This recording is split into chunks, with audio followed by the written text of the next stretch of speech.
बिस्मिल्लाहिर्रहमानिर्रहीम।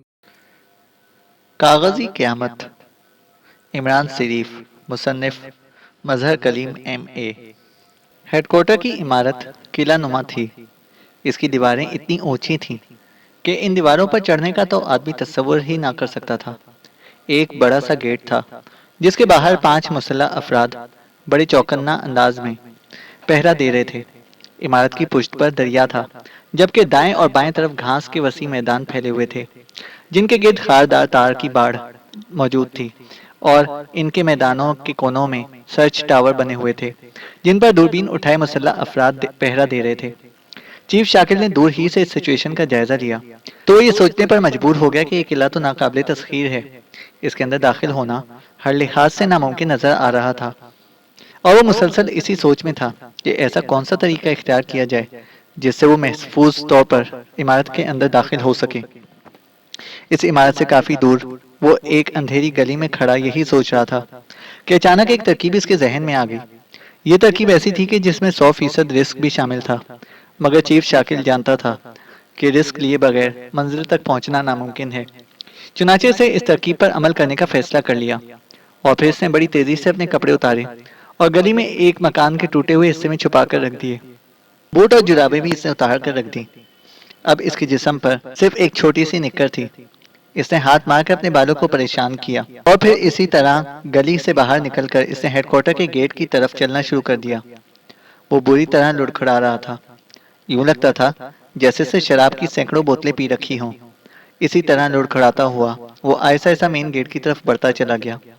Main gate पर मौजूद मुसल्ला दरबान उसे देखते ही चौकन्ने हो गए, मगर शाकिल अपनी ही धुन में आगे बढ़ता चला जा रहा था। इसके हाथ फिजा में यूं लहरा रहे थे जैसे वो किसी अनदेखी कुव्वत से बातें कर रहा हो। मुंह से मुसलसल बड़बड़ाहट की आवाजें बरामद हो रही थीं।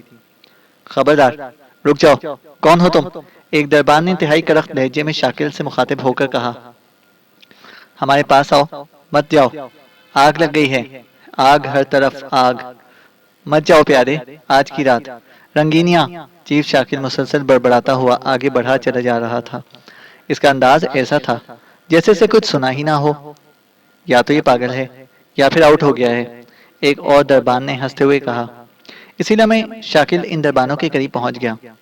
मत जाओ, हाय मेरा दिल, मेरा प्यार, मेरी खूबसूरत तितली, रुक जाओ। शाकिल अपनी ही धुन में बड़बड़ा रहा था कि अचानक एक जोरदार थप्पड़ की आवाज से माहौल गूंज उठा। उसे रोकने वाले दरबान ने पूरी कुव्वत से इसके गाल पर तमांचा दे मारा था। तमांचा इतना जोरदार था कि शाकिल उछलकर नीचे जा गिरा। मारती हो, मारो और मारो, मेरी जालिम तितली, मुझे मारो, मुझ मासूम को मारो, हाय आग, मेरी आग। शाकिल ने नीचे गिरने के बावजूद इसी तरह बड़बड़ाते हुए कहा। यार, क्यों मार रहे हो? देख नहीं रहे कि ये बिल्कुल आउट है और किसी ने इसके कपड़े भी उतार लिए हैं, एक और दरबान ने पहले दरबान को रोकते हुए कहा। मैं तो सिर्फ चेक कर रहा था कि कहीं ये सब कुछ मसनूई तो नहीं, तमांचा मारने वाले दरबान ने मुस्कुराकर जवाब दिया। जाओ भाई जाओ, यहाँ से चले जाओ, वरना ख्वाम-ओ-ख्वाह अपनी जान से हाथ धो बैठोगे, दूसरे दरबान ने पिचकाते हुए शाकिल से कहा, जो अब उठने की कोशिश कर रहा था मगर फिर लुढ़खड़ा कर गिर पड़ता। इसी दरबान ने हाथ पकड़कर उसे खड़ा कर दिया। मेरी जान, हाय जालिम, आग लग गई है आग, मेरी आगोश में आ जाओ, मेरी तितली। शाकिल उसी तरह मूड में था। यार, वैसे बंदा जानदार है, क्यों ना इसे मादाम के पास भेज दिया जाए, एक और दरबान ने शाकिल के सडोल जिस्म पर नजरें दौड़ाते हुए कहा।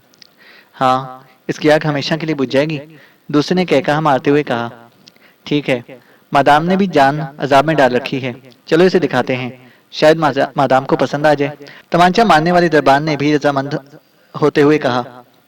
आओ भाई आओ, तुम्हारी आग ठंडी करने का बंदोबस्त करें, एक दरबान ने कहा और फिर इसने शाकिल का हाथ पकड़ा और उसे खींचता हुआ गेट की तरफ लेता चला गया।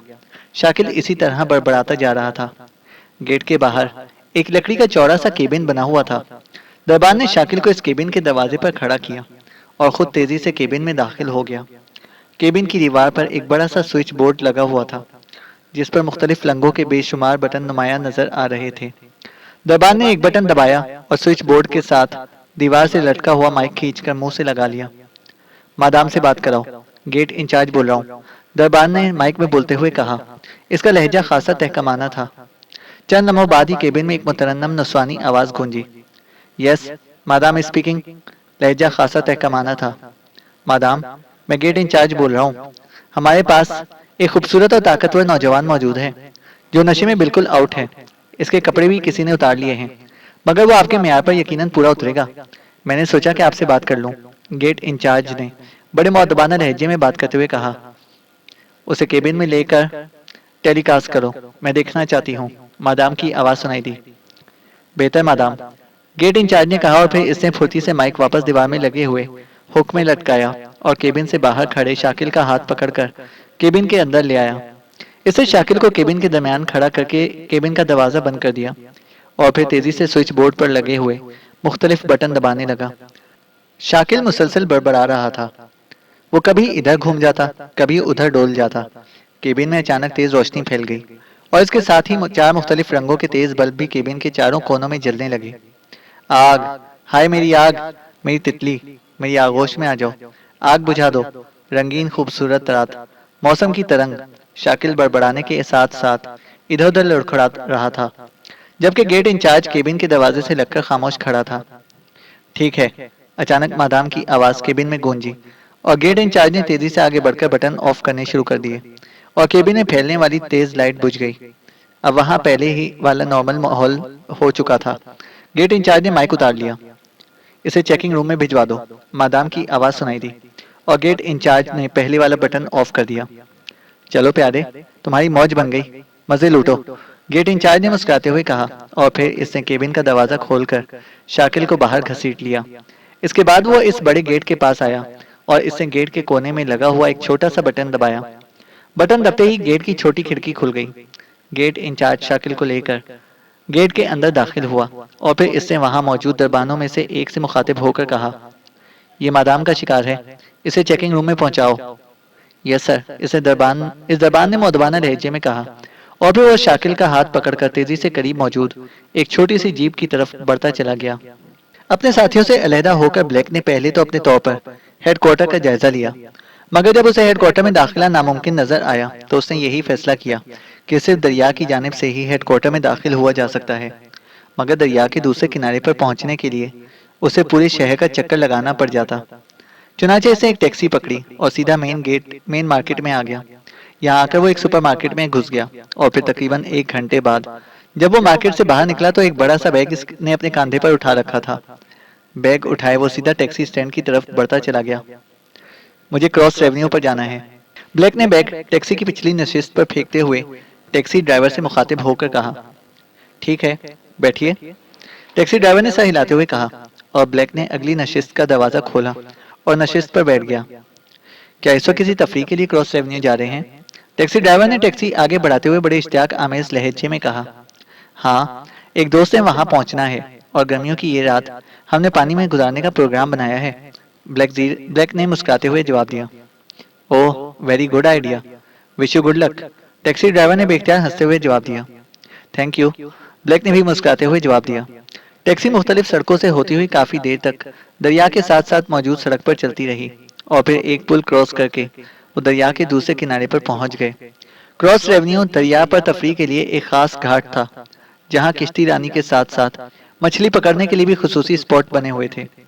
ब्लैक ने मीटर देखकर किराया अदा किया, बैग उठाया और फिर तेजी से घाट की तरफ कदम बढ़ाता चला गया।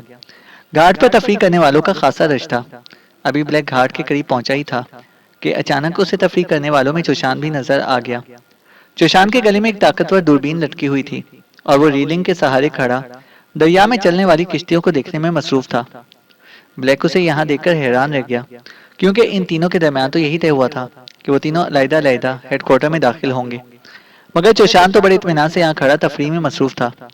ब्लैक सीधा उसकी तरफ बढ़ता चला गया और फिर जब इसने चौशान के कांधे पर हाथ रखा तो चौशान चौंक पड़ा, मगर अपने पीछे ब्लैक को खड़े देखकर वो मुस्कुरा दिया। तुम यहाँ तफरीह कर रहे हो? ब्लैक के लहजे में हल्की सी तलखी मौजूद थी।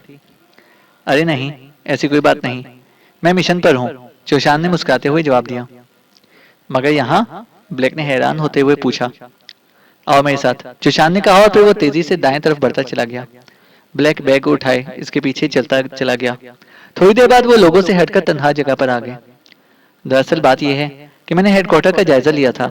मुझे सिर्फ दरिया वाली सिमत ऐसी मालूम हुई थी जहाँ से हेडक्वार्टर में दाखिला कदरे मुमकिन नजर आया, इसलिए मैं यहाँ आ गया ताकि यहाँ से कोई किश्ती किराए पर लेकर इस तरफ जाऊँ और फिर इस तरफ का मुकम्मल जायजा लेने के बाद अंदर दाखिल होने की कोई तजवीज़ सोची जाए। मगर यहाँ कोई किश्ती फारिग ही नहीं मिल रही, इसलिए मैं खड़ा इंतजार कर रहा था कि कोई किश्ती फारिग हो तो उसे किराए पर लिया जाए। मगर तुम ये बैग उठाए यहाँ कैसे पहुँच गए? चौशान ने तफसील बताते हुए पूछा। ओह, तो ये बात है। मैं समझा कि तुम मिशन की बजाय तफरी करने यहाँ पहुँच गए हो। I am sorry. दरअसल बात यह है कि मैं भी हेडक्वार्टर का जायजा लेने के बाद इसी नतीजे पर पहुंचा हूँ कि अगर हेडक्वार्टर में दाखिला मुमकिन है तो सिर्फ दरिया के रास्ते मुमकिन हो सकता है, वरना कोई आदमी हेडक्वार्टर में दाखिल नहीं हो सकता। चुनाचे मैंने एक सुपरमार्केट से रबर की कश्ती और ऐसा सामान खरीदा है जिसे ऊंची दीवार पर चढ़ा जा सके, और बाज़ चीज़ें ऐसी भी खरीद ली हैं जिन्हें मखसूस अंदाज में असम्बल करने के बाद नकब जनी का जदीद सामान तैयार किया जा सकता है। ब्लैक ने अपने मुतालिक तफसील बताते हुए कहा। मगर जब तुम्हारे पास कश्ती मौजूद है तो फिर घाट पर आना बेसूद था, क्योंकि हेडक्वार्टर तो यहाँ से काफी दूर है। बराह रास्त भी इसके सामने टैक्सी पर पहुंच सकते थे। चुशान ने एतराज करते हुए कहा। तुम्हारी बात दुरुस्त है, ऐसा हो सकता था, मगर तुम नहीं जानते ब्लैक कि मादाम कैट के आदमियों का पूरे शहर में जाल बिछा हुआ है। इसलिए हो सकता है कि टैक्सी ड्राइवर इनका आदमी हो और वो हेडक्वार्टर की पुष्ट पर उतरने से मशकूक होकर उन्हें इत्तला कर दे। इसलिए मैंने जानबूझकर घाट पर उतरा हूँ ताकि कोई मशकूक ना हो। यहाँ से किश्ती के जरिए हम वहाँ किसी को मशकूक किए बगैर पहुँच सकते हैं। ब्लैक ने तफसील बताते हुए कहा। गुड आइडिया, चलो अच्छा है, अब इकट्ठे ही चलते हैं, एक से दो भले। चौशान ने कहा और ब्लैक ने सर हिला दिया। ब्लैक ने बैग खोलकर इसमें मौजूद जर्द रंग की रबड़ की बनी तयशुदा किश्ती निकाली। किश्ती के अलावा एक बैग और भी था। इसके साथ एक छोटा सा पंप भी मौजूद था जो पैर के दबाव से हवा भरता था। ब्लैक ने पंप को किश्ती की नलकी से मुंसलिक किया और फिर पैर के दबाव से किश्ती में हवा भरने लगा। किश्ती तेजी से फूलती चली गई। थोड़ी देर बाद वो किश्ती फैलकर एक खासी बड़ी किश्ती की सूरत में तब्दील हो गई। ये किश्ती इतनी बड़ी थी कि इसमें दो आदमी बड़े इत्मीनान से सवार हो सकते थे। किश्ती के साथ ही दो पतवार भी मुंसलिक थे। इनमें जब हवा भर गई तो वो खासे मजबूत किस्म के पतवार बन गए। ब्लैक ने किश्ती उठाकर कांधे पर ला दी और चौशान ने दूसरा बैग उठा लिया जिसमें शायद नकब जनी का सामान था, और वो दोनों तेजी से दरिया की तरफ बढ़ते चले गए। किनारे पर पहुंचकर ब्लैक ने किश्ती को पानी में छोड़ा और खुद इस पर सवार हो गया। चौशान भी छलांग मारकर इसमें सवार हो गया और फिर ब्लैक ने पतवारों की मदद से किश्ती को दरिया में दरमियान में लाने की कोशिश शुरू कर दी। चूंकि दरिया का बहाव इसी तरफ था जिधर हेडक्वार्टर की इमारत थी, इसलिए जैसे ही किश्ती दरिया के बहाव में आई वो खुद ब खुद खासी तेज रफ्तारी से आगे बढ़ने लगी और ब्लैक ने पतवार किश्ती के दरमियान में रखे और इत्मीनान से बैठ गया। चौशान ने गले में लटकी हुई दूरबीन आंखों में लगाई और दरिया के दूसरे किनारे पर मौजूद इमारतों को गौर से देखने लगा। तकरीबन 15 मिनट बाद चौशान ने बताया कि हेडक्वार्टर की इमारत अब नजर आने लग गई है। ब्लैक ने यह सुनते ही बैग खोला और फिर इसमें से एक लंगर नुमा वजनी गोला निकाला जिसके साथ काफी बड़ी दौड़ मुंसलिक थी। इसे डोरी के सिरे पर लगा हुआ हुक कोई किश्ती के किनारे पर बने हुए एक कड़ी में फंसा दिया और फिर इस गोले को उठाकर इत्मीनान से बैठ गया। थोड़ी देर बाद ब्लैक को भी बगैर दूरबीन के हेडक्वार्टर की अजीमुशान इमारत नजर आने लग गई। इस तरफ हेडक्वार्टर की पुष्ट थी और 30 फीट ऊंची दीवार बिल्कुल सपाट थी। इसमें एक भी रखना ना था और इमारत के ऊपर एक चौकी सी बनी हुई थी। इमारत के एन पुष्ट पर पहुंचते ही ब्लैक ने गोला किश्ती में रखा और पतवार उठाकर किश्ती को इमारत की पुष्ट की तरफ धकेलना शुरू कर दिया। जल्दी करो, मुझे छत पर मौजूद चौकी पर नकलो हरकत नजर आ रही है, चौशान ने कहा, जो दूरबीन आंखों से लगाए गौर से हेडक्वार्टर का जायजा ले रहा था।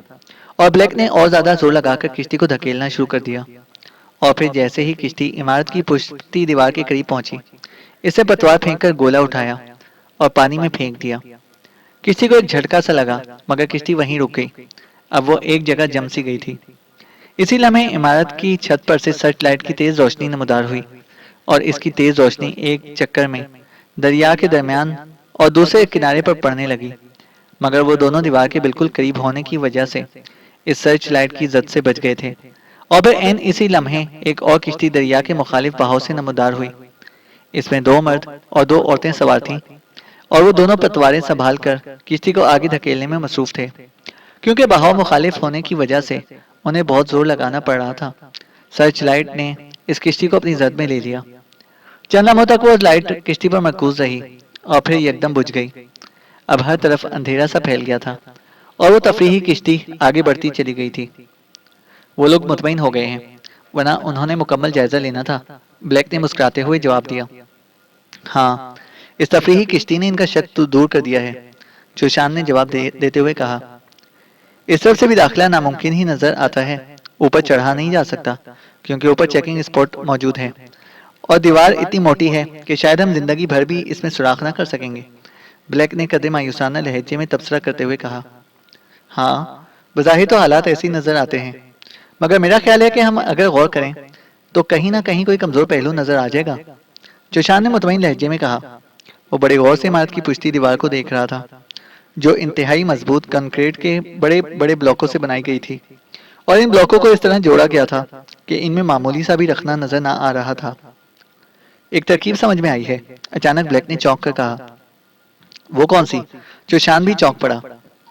मेरा ख्याल है कि इस इमारत का गंदा पानी जरूर इस दरिया में डाला जाता होगा और हम इस नकासी के रास्ते से इमारत में दाखिल हो सकते हैं, ब्लैक ने कहा।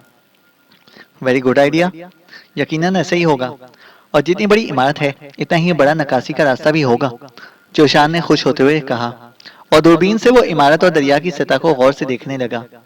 इमारत दरिया के साथ साथ बहुत दूर तक चली गई थी, मगर कहीं भी कोई ऐसा रास्ता नजर ना आ रहा था। तुम यहीं किश्ती में ठहरो, मैं पानी में उतरकर जायजा लेता हूँ। मेरा ख्याल है कि यह रास्ता दरिया के अंदर ही कहीं बनाया गया होगा, ब्लैक ने कपड़े उतारते हुए कहा। हाँ, हो सकता है, चौशान ने जवाब दिया। ब्लैक ने कपड़े उतारे और सिर्फ अंडरवेयर पहनकर वो आहिस्तगी से दरिया में उतरता चला गया। इसने तेजी से गोता लगाया और पानी में गायब हो गया। चौशान इसी तरह दूरबीन आंखों से लगाए इधर उधर का जायजा लेता रहा। तकरीबन 2 मिनट बाद ही ब्लैक ने सर पानी से निकाला और फिर तेजी से किश्ती की तरफ बढ़ता चला आया। मैंने वो जगह ढूंढ ली है, ये तो पूरी सुरंग मालूम होती है, मगर इसके बाहर मजबूत जाली लगी हुई है जिसे अंदर दाखिल होने के लिए काटना पड़ेगा, ब्लैक ने कहा और फिर वो किश्ती में चढ़ आया। फिर क्या प्रोग्राम है? चौशान ने इश्तियाक आमेज लहजे में पूछा। मेरे पास इसे काटने के आलात मौजूद हैं। ऐसा करते हैं कि प्लास्टिक के लिफाफे लिबास के ऊपर चढ़ाकर हम पानी में उतर जाते हैं और फिर इस जाली को काटकर अंदर दाखिल हो जाएंगे। बाद में जो होगा देखा जाएगा, ब्लैक ने कहा। मगर किश्ती? चौशान ने सर हिलाते हुए कहा। इस किश्ती को छोड़ देते हैं, ये खुद कहीं जाकर किनारे लग जाएगी, ब्लैक ने तेजी से कपड़े पहनते हुए कहा और फिर इसने बैग में से प्लास्टिक के बड़े बड़े लिफाफे निकाले। इसने एक लिफाफा अपने ऊपर चढ़ा लिया। ये लिफाफा पूरे लिबास की तरह बना हुआ था। इस तरह इसका मुकम्मल लिबास मुकम्मल तौर पर इस लिफाफे में छुप गया। गर्दन पर इसने उसे मजबूती से बांध दिया। दूसरा लिफाफा चौशान ने पहन लिया और फिर ब्लैक ने बैग में से आलात निकालकर उन्हें मुख्तलिफ अंदाज में जोड़ना शुरू कर दिया। थोड़ी देर बाद जब ब्लैक फारिग हुआ तो इसने वो आला एक तरफ रखा, रस्सी को मखसूस अंदाज में झटका देकर खींचा और फिर वो गोला किश्ती में रख दिया। गोले के बाहर आते किश्ती दरिया के बहाव के साथ आगे बढ़ने लगी। आओ, ब्लैक ने कहा और आले समेत पानी में उतर गया। चौशान ने भी इसकी पैरवी की और वो दोनों पानी में गोता लगा गए। पानी में आगे पीछे तैरते हुए वो थोड़ी देर बाद इमारत की जड़ में बने हुए एक बहुत बड़े सुराख के पास पहुंच गए। यहाँ सुराख पर इंतहाई मजबूत किस्म की जाली नस्ब थी। ब्लैक ने हाथ में पकड़े हुए आले का सिरा जाली के कोने से लगाया और फिर आले के दस्ते पर लगा हुआ बटन दबा दिया। बटन दबते ही नीले रंग की धार सी आले की नोक से निकली और चिड़चिड़ की आवाजें बुलंद होने लगी। जहां जहां वो नीले रंग की धार जाली पर पड़ती, जाली एक लम्हे में सुर्ख हो जाती और फिर वो जगह गायब हो जाती। तकरीबन 1 मिनट में ब्लैक ने जाली में इतना बड़ा सुराख बना लिया जिससे वो आसानी से अंदर दाखिल हो सकते थे। चुनाचा सबसे पहले ब्लैक जाली में बने हुए इस सुराख में दाखिल हुआ और फिर चौशान ने भी इसकी पैरवी की। ये वाकई एक तवील सुरंग सी थी जिसकी सतह पर पानी की एक मोटी सी धार बह रही थी। सुरंग का दूसरा रास्ता चूंकि ऊपर बुलंदी की तरफ जा रहा था, इसलिए पानी खासी तेज रफ्तारी से बह रहा था और दरिया का पानी भी अंदर दाखिल ना हो रहा था। मगर यहाँ मुसलसल पानी बहने से इतनी फिसलन हो गई थी कि इन दोनों के लिए वहां पैर जमाना मुश्किल हो गया। मगर इसका हल उन्होंने ये निकाला कि दीवार के साथ साथ पैर जमाकर ऊपर को चढ़ने लगे। जहां इनका पैर फिसलता वो दीवार का सहारा लेकर अपने आप को संभाल लेते, लेकिन इस वजह से इनकी रफ्तार खासी कम थी। जो जो वो आगे बढ़ते जा रहे थे, सुरंग बुलंद होती जा रही थी और अब तो इन्हें अपने आप को संभालने में बेहद मुश्किल हो रही थी। क्योंकि अब बुलंदी की वजह से वो ज़्यादा फिसल रहे थे और इन्हें मालूम था कि कहीं भी वो अगर ना संभल सके तो फिसल कर वापस जारी पर जा गिरेंगे। मेरा ख्याल है इस तरह आगे बढ़ना अब नामुमकिन है, चौशान ने कहा। हाँ, लगता तो ऐसे ही है, और न जाने ये शैतान की आंत सुरंग कहाँ जाकर खत्म होगी। ब्लैक ने भी उकताए हुए लहजे में जवाब दिया। मगर इन बातों के बावजूद वो ऊपर चढ़ने की मुसलसल कोशिश में लगे रहे। अरे, मुझे यहाँ से ताजा हवा का झोंका महसूस हुआ है, अचानक चौशान ने चौंक कर कहा। किधर से? ब्लैक ने पूछा, जो सुरंग के दूसरे किनारे पर चढ़ रहा था। अरे, ये रखना सा है जिसमें से खासी ताजा हवा आ रही है, चौशान ने एक जगह रुकते हुए कहा। ठीक है, फिर हम ऊपर चढ़ने की बजाय यहीं से बाहर निकलेंगे, ब्लैक ने कहा और फिर एहतियात से कदम जमाता हुआ वो चौशान के पास पहुंच गया। इसके एक हाथ में वो आला भी मौजूद था जिससे उसने जाली काटी थी, और फिर इस आले की नोक इस रखने में फंसाई और बटन दबा दिया। आले में से नीले रंग की धार बुलंद हुई और रखने के इर्द गिर्द के पत्थर सुर्ख होकर चटकने लगे। तकरीबन 10 मिनट की मुसलसल कोशिश के बाद वो एक बड़ा सा पत्थर पिघलाने में कामयाब हो गए और अब ताज़ा हवा ज़्यादा मिकदार में आने लगी और इसके साथ ही एक तंग सा रास्ता बन गया। चौशान पहले इस रास्ते में दाखिल हुआ और खिसकता हुआ आगे बढ़ता चला गया। चंद लम्हों बाद इसकी आवाज़ दूसरी तरफ से सुनाई दी। आ जाओ ब्लैक, हम बहुत अच्छी जगह पहुंच गए हैं। ये एक राहदारी का सिरा है। और फिर ब्लैक भी इस रास्ते में दाखिल हो गया और खिसकता हुआ आगे बढ़ता चला गया। चंद लम्हों बाद वो भी दूसरी तरफ पहुंच चुका था। वाकई वो दोनों इस वक्त एक छोटी सी राहदारी में थे जिसके दूसरे सिरे पर एक बरामदा सा बना हुआ था, और राहदारी में दोनों तरफ कमरों के दरवाजे मौजूद थे जो इस वक्त बंद थे। इन दोनों ने वो प्लास्टिक के लिबास उतारे और उन्हें सुरंग में उछाल दिया। ब्लैक ने सबसे करीबी दरवाजे पर दबाव डाला तो दरवाजा खुलता चला गया।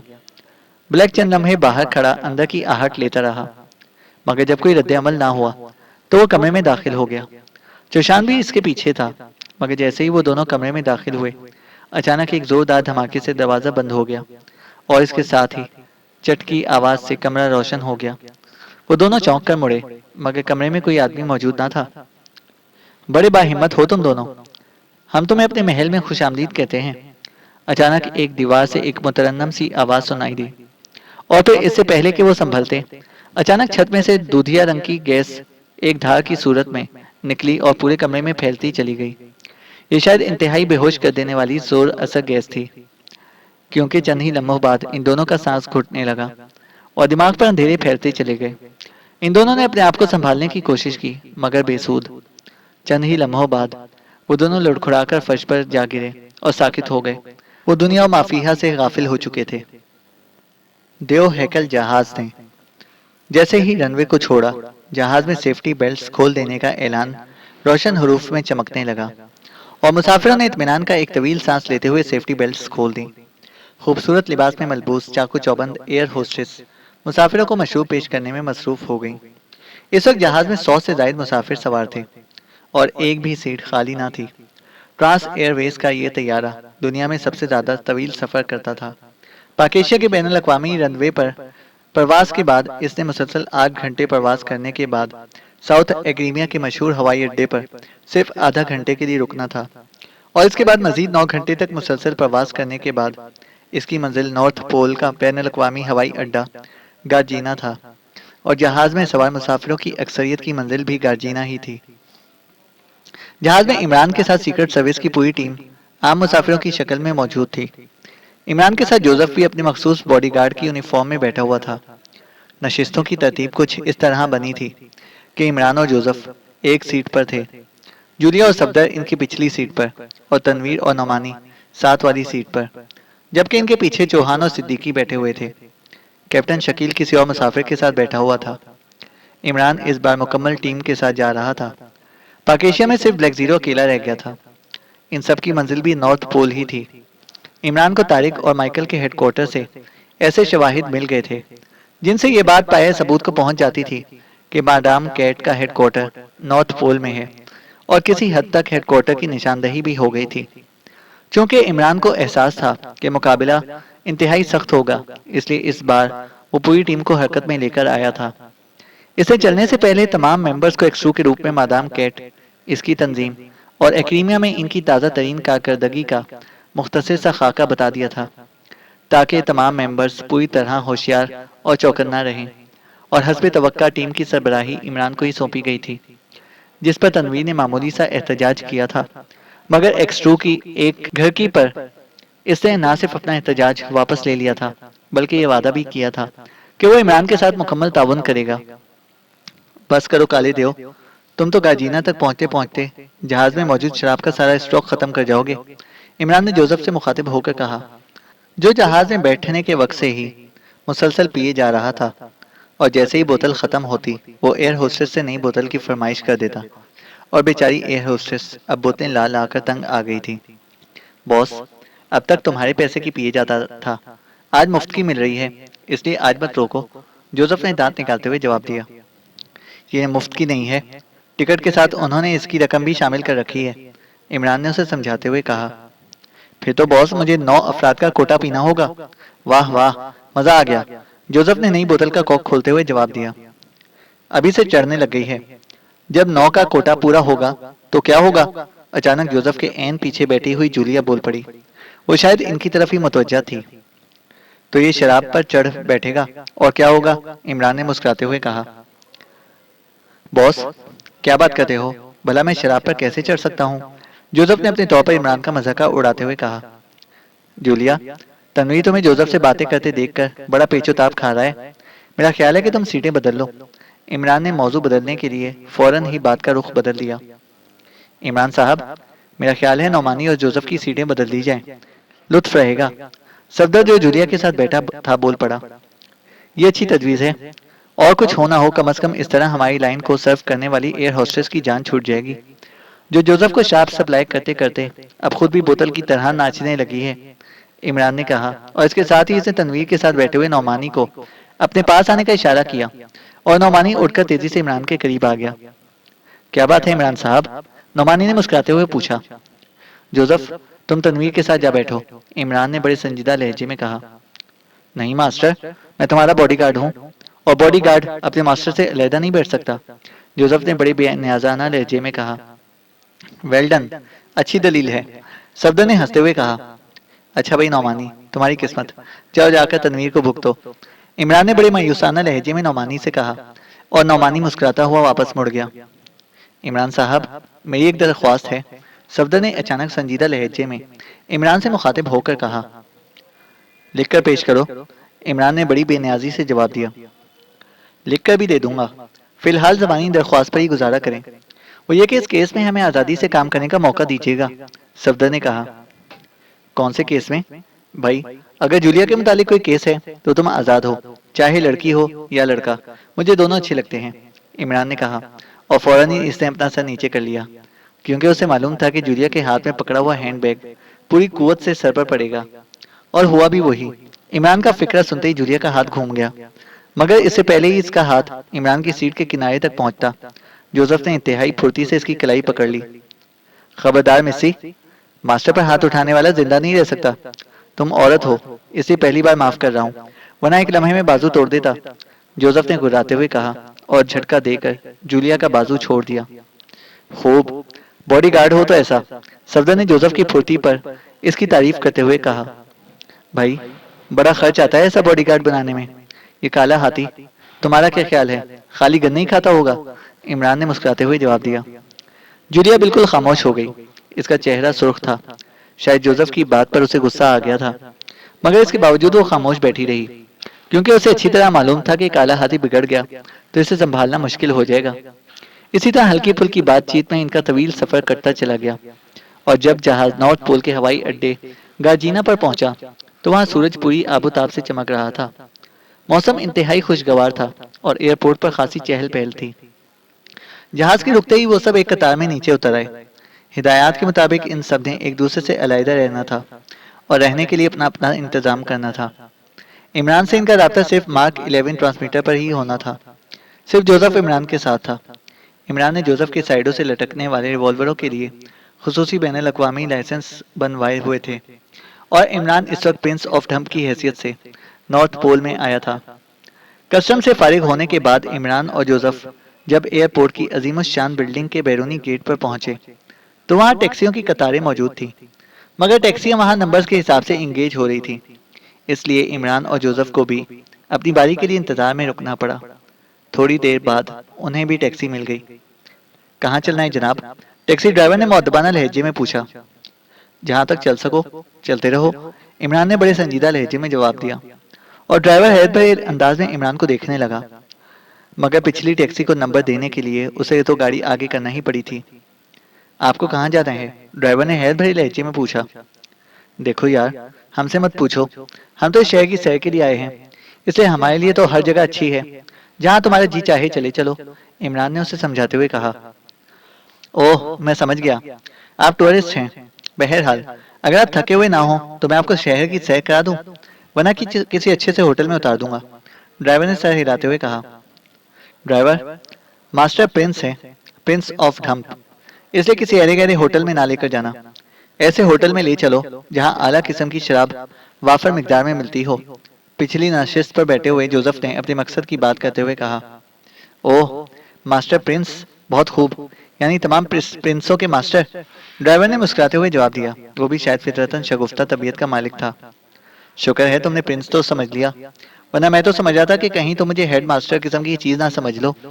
और शायद तुमने जोसेफ का पूरा फिक्रा नहीं सुना। इसने कहा था ड्राइवर, मास्टर प्रिंस, क्या समझे? इमरान ने बड़े संजीदा लहजे में ड्राइवर से मुखातिब होकर कहा। आप बहुत दिलकश आदमी हैं जनाब, ड्राइवर ने बेख्तियार हंसते हुए कहा। भाई, जरा अपनी लैंग्वेज ठीक कराओ। दिलकश औरतें होती हैं, यानी दिल को खींचने वाली। मर्द दिलचस्प होते हैं, यानी दिल से चिपक जाने वाले, बशर्ते ये कि दिल औरत का हो। जोसेफ जैसे बॉडीगार्ड का ना हो। इमरान भी शायद अपने मखसूस मोड में था, और ड्राइवर इसकी इस तौजीह पर एक बार फिर बेख्तियार हंस पड़ा। इसीलिए मैं ड्राइवर ने कार एक बहुत बड़े होटल के कंपाउंड में मोड़ते हुए कहा। जनाब, ये नॉर्थ पोल का सबसे बड़ा होटल है, 7 स्टार। अभी तक ये 7 सितारों पर ही टिका हुआ है। चलो आज 8 स्टार हो जाएगा, बल्कि 8 वाइट स्टार और 1 ब्लैक स्टार। जोसेफ भी तो स्टार है, क्यों जोसेफ? इमरान ने मुस्कुराते हुए कहा। बॉस, मैं तो सिर्फ बॉडीगार्ड हूँ, अब चाहे आप व्हाइट स्टार बने या दुमदार स्टार। जोसेफ ने बोतल को मुंह से हटाते हुए कहा, और इमरान के हलक से निकलने वाले कहकहे से कार गूंज उठी। जोसेफ ने खूबसूरत तंज किया था। दूसरे लम्हे ड्राइवर ने पोर्च में कार रोक दी, और एक बावर्दी वेटर ने तेजी से आगे बढ़कर कार का दरवाजा खोल लिया, और इमरान बाहर आ गया। जोसेफ खुद ही दरवाजा खोलकर उतर आया, और फिर तन कर इमरान के पीछे खड़ा हो गया। अब वो सिर्फ बॉडीगार्ड था। इसका देव जैसा कदो कामत और खाकी वर्दी के साथ कुल्हों के दोनों अतराफ में लटके हुए होल्स्टर्स, जिनमें से भारी रिवॉल्वरों के दस्ते बाहर झांक रहे थे, बहुत खौफनाक लग रहे थे। इमरान ने पर्स खोलकर इसमें से एक बड़ा नोट खींचा और टैक्सी ड्राइवर की तरफ फेंककर बड़ी बेनियाजी से होटल के मेन गेट की तरफ मुड़ गया। इसकी चाल में एक अजीब सा वकार आ गया था, और इसके पीछे फौजी अंदाज में चलते हुए जोसेफ ने तो मेन गेट पर खड़े हुए बावर्दी दरबानों में खलबली सी मचा दी। वो समझ गए थे कि आने वाला कोई बहुत बड़ी शख्सियत है, इसलिए दरवाजा खोलकर उन्होंने इमरान को बाकायदा सैल्यूट किया। इमरान ने जरा सा सर को हिलाकर इनके सैल्यूट का जवाब दिया, और फिर होटल में दाखिल हो गया। जोसेफ इसके पीछे था। होटल का सुपरवाइजर इमरान की शख्सियत और खुसूसन जोसेफ जैसे बॉडीगार्ड को देखकर तेजी से इसकी तरफ लपका, और रुकू के बल झुककर सलाम करते हुए बड़े मुअद्दबाना लहजे में बोला। मैं होटल की इंतजामिया की तरफ से आपको खुशामदीद कहता हूँ। तो कहो, इसमें डरने की क्या बात है? इमरान ने बड़ी बेनियाजी से जवाब दिया, और तेज से इस कदम उठाता काउंटर की तरफ बढ़ता चला गया। सुपरवाइजर चंद लम्हे तो हैरत से आंखें फाड़े उसे देखता रहा, फिर वो भी उसके पीछे चल पड़ा। सबसे अच्छा डबल स्वीट, इमरान ने जेब से पासपोर्ट और दीगर दस्तावेजात निकालकर काउंटर पर रखते हुए कहा। ओह, प्रिंस ऑफ ढम्प, बहुत खूब, ये हमारी खुशकिस्मती है प्रिंस कि आपने हमारे होटल को रौनक बख्शी। सुपरवाइजर प्रिंस का लकब पढ़ने के बाद इसके सामने बिछा जा रहा था। मुझे तुमने कोई कव्वाल किस्म की चीज समझ रखा है कि मैं यहाँ कव्वाली करूंगा और तुम्हारे होटल की रौनक बढ़ेगी? इमरान ने कदरे गुस्सीले लहजे में कहा। ओह प्रिंस, आप मेरी बात का गलत मतलब समझे हैं। मेरा मकसद, सुपरवाइजर ने वजाहत करने की कोशिश करते हुए कहा। यानी हम जाहिल हैं?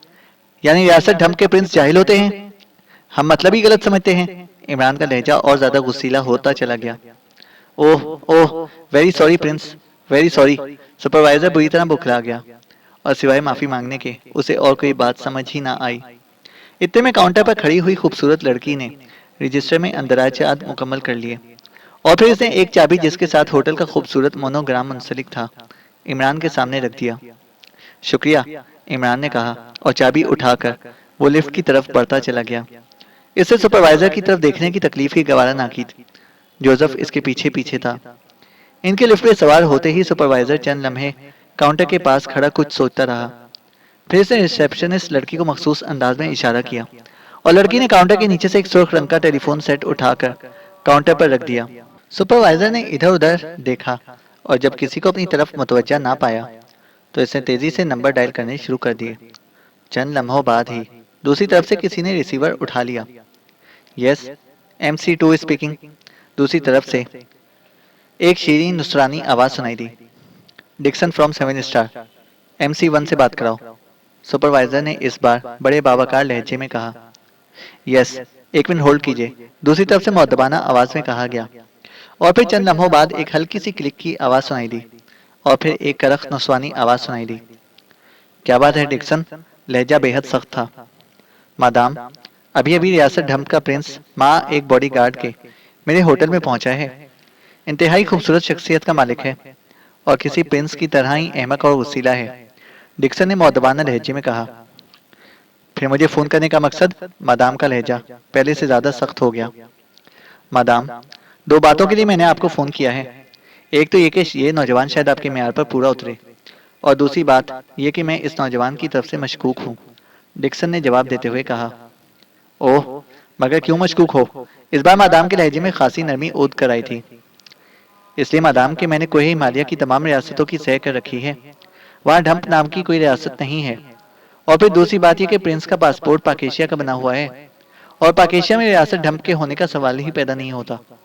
और सबसे अहम बात यह है कि हिमालयाई रियासत का कोई प्रिंस कभी भी किसी नेग्रो को बतौर बॉडीगार्ड अपने साथ नहीं रख सकता। मैं इसकी फितरत को अच्छी तरह समझता हूँ। वो सिर्फ अपने आदमियों पर ही एतमाद करते हैं, इससे हटकर किसी पर भी एतमाद नहीं करते। और आखिरी बात यह कि इस नौजवान का रंग ऐसा है कि हिमालय में रहने वाले आदमी का ऐसा रंग कभी नहीं हो सकता, डिक्सन ने बाकायदा दलाइल देते हुए तफसीली जवाब दिया।